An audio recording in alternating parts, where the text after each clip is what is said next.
No, but if he came, it would be probably very helpful. You know, I've said a long time ago when they made the G8, the G7, they threw Russia out before my time. That was Obama and a certain Prime Minister from a place called Canada, Strudeau. And I said, that's a stupid thing to do. And I was right. You know, they spent potentially. I go to these meetings of the G7, and about 90% of the meeting was talking about Russia and what's going on with Russia. And I said, why'd you throw them out?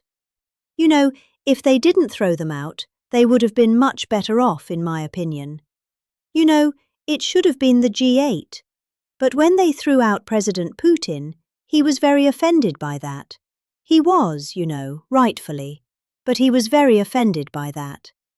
I venture to say you probably wouldn't be having these problems if you didn't throw them out.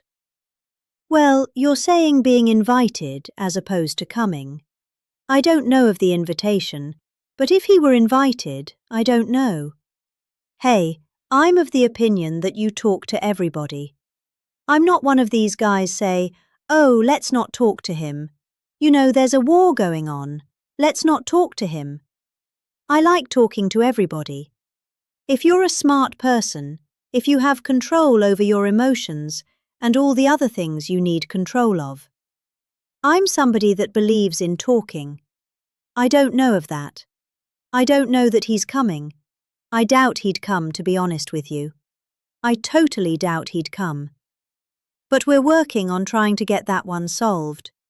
That would be number 9. I've ended 8 wars.